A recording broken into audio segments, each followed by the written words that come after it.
Thanks for tuning in to the latest episode of Womanly State of Mind. My name is Karen Lum, and my mission in life is to inspire you to become the baddest, most independent woman ever.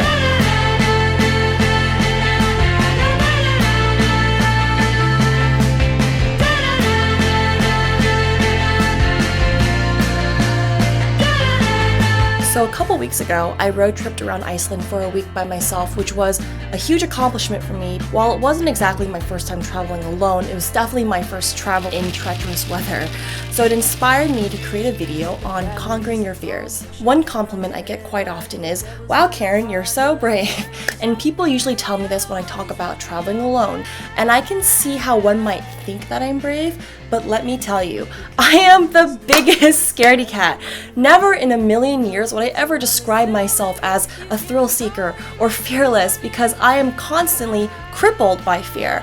In fact, I would go as far as to call myself a worst case scenarioist. For example, Iceland has been at the top of my bucket list for a while now, but I kept stopping myself from going every time a what if crossed my mind, like, what if my car gets stuck in several feet of snow and then I have to resort to sleeping in my car and then a serial killer finds me?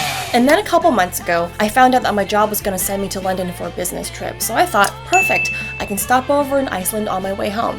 So I booked my flight to Iceland, and then I immediately regretted it. I thought trapping myself into a non-refundable flight would force me to get over my fears of traveling to Iceland by myself. But within hours, I was already tormenting myself with all the what ifs. So you might wonder, well, Karen, if you were so scared of traveling to Iceland, then why do you even do it in the first place? It's because I think of fear as this thing that I have a relationship with, meaning that it doesn't define who I am, but it's just a part of my mind that I can choose to listen to or not listen to. Let's first think about where fear comes from. Fear is the result of evolution, the survival of the fittest. Our ancestors actually faced life-threatening situations where fear, their killer instinct, would tell them, okay, it's time to get the heck out. But modern-day human beings don't face these kinds of threats. We don't have to worry about prey eating us alive on our way to work. But since fear is still ingrained in human behavior, we need to be able to recognize when fear is not helping us. Behind every single one of my fears is a deep desire to accomplish something incredible. So then I started thinking, what if fear is just a part of my mentality, but not all of it? And what if I could choose to not listen to that part of my mind and meanwhile choose to amplify the messages from the other parts of my mind? So from my experience, the best trick to conquering your fears is to learn how to not listen to your fears when you're not actually in a life-threatening situation. Just do that thing you're scared of and don't think about how you're scared about it. Like literally tell your fears to shh. Fear is telling me, Karen, if you go to Iceland by yourself, your car might get stuck in the snow in the middle of nowhere, and then a serial killer might find you. Meanwhile, Skills is telling me, Karen, you just need to go on YouTube and watch some videos on how to get your car unstuck in snow. And Resourcefulness is telling me, Karen, you just need to call the car rental company to see if your car comes with snow tires. And Knowledge is telling me, you just need to look up the crime rate in Iceland. And what do you know? I learned a few tricks on YouTube on how to get your car unstuck in snow. The car rental company confirmed that my car would have snow tires, and I learned that Iceland is literally the safest country in the world. So then I realized that the messages that Skills and Resourcefulness and Knowledge were leading me to facts, whereas fear was giving me nothing but fiction. Fear is like a pair of sunglasses.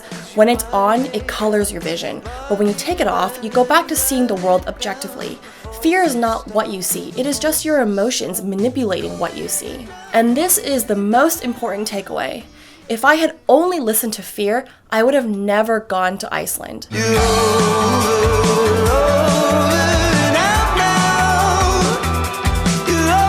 I would have never gotten soaked in waterfall mist in this moss-covered cave, and I never would have hiked to the top of this mini mountain without any marked trails. I would have never had the opportunity to walk along a glacier, to witness icebergs drift off into the ocean, to drive through 5 kinds of weather in a single day, to get hit so hard with snowfall that my face hurt, to play with Icelandic horses, watch the northern lights dance in the sky, and soak in robin egg blue water at the Blue Lagoon.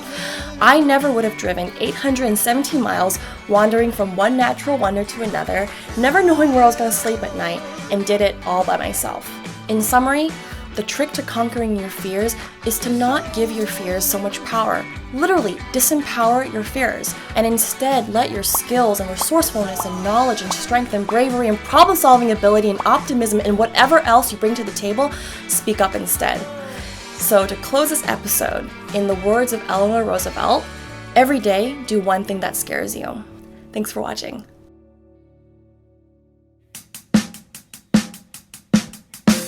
My dream is to make you the baddest, most independent woman ever. So join me as I'll cover those things like how to move out of your parents' house, how to find a job, and that scary thing called taxes. Hit subscribe.